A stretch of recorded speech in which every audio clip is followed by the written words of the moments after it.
What's up, y'all? It's your boy R to the A to the S. Yes. Roz here with Proceed with Caution Blog. And today I'm here to interview a familiar face to you all. Some of you saw him on YouTube playing the acoustic guitar in the car.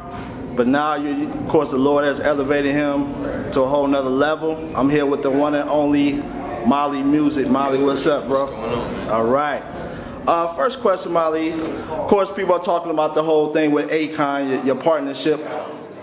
There have been some critics who are saying, like, you know, is he being unequally yoked or what's going on? So what would you say as far as a biblical defense as far as the whole Akon partnership? Yeah, well, I just did a record called Go, you know, just kind of bearing my feelings on it, and I know exactly what it looks like.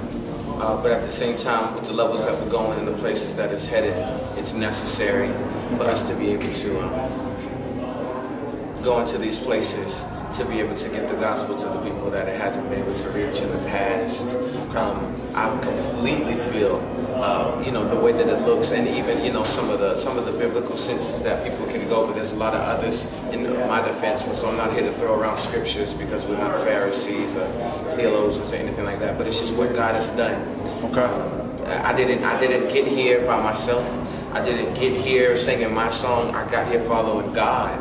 Okay. And I haven't changed anything from what caused me to write The Second Coming, and following the same God and saying in the same prayer and reading the same book and you know, giving God the same worship. This is where He has me. So there's a whole lot of answers that I don't have, guys, but I just know that this is what God is doing, and I do ask and do expect, and I'm okay if it's not the case, that God be trusted. Okay. The one that rests inside of me, and the same one that caused you guys to even know who I am in the first place. And He's going to finish the job. Okay. Second question is, I know some people who don't really listen to gospel music, and it's like a criticism, like a viewpoint that gospel music is kind of shallow. It's a lot of talking about blessings, more what God is doing for them instead of more of a worship type of worshiping Him for His attributes and things of that sort. Do you think that's a fair criticism of the genre in general of black gospel music, or no? Give it to me one more time. I want to address all of it. Okay, some people feel that gospel music content-wise is kind of shallow. Some people feel that it's more talking about like God blessing us, who we are in Christ, instead of worshiping God for His attributes and more worship music. Like you listen to the hymns, you know. So what do you think about, you know, contemporary gospel music? Is that a fair critique of the music? So I think it depends on the, you know, whoever's listening. You know, the perception of whoever's listening to it. There's a lot of people who are completely saturated and completely filled up by what's being sung. You know, and there's some people who want more. You know, so depending on the capacity and the need of the consumer, of the saint, I think that'll be the thing that causes it. But you know, there's a lot of different arguments that can be said on both sides.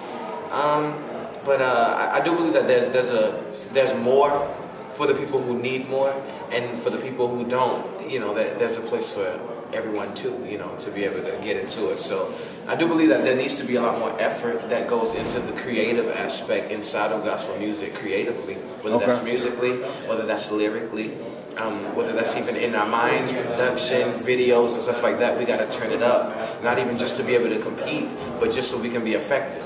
You know what I mean? Our generation, it seems like our culture is going to be a decade behind, you know what I mean, everything else, and it causes our technology and our mindsets and our concepts to be a little primitive. So yeah, I believe that there's a lot of ways that we can go, but I believe God is doing it with ministries like mine and others. Yeah. Last question. This is always what I wondered. You're from Georgia. Yeah, man. But you sound like you're from the island. You sound like a Rihanna cousin or something like that. So explain to me the accent. I have no idea. Maybe it's something caught up in the DNA that I don't know about in the family tree. But I'm from Savannah, Georgia, and man, nobody else in my family talks like this, and it's not even anything I try to do. It just comes right out the way that it does. So I don't know where the island things comes from. I don't even hear it, but I can't deny it. You know, it's unanimous. So I have no idea. Okay. That's it, bro. Thank you for the interview. This is Proceed with Caution Blog. New album. What January. January. First quarter. Okay. This is Proceed with Caution Blog. Kobe Sutts, and I'm out. Triples.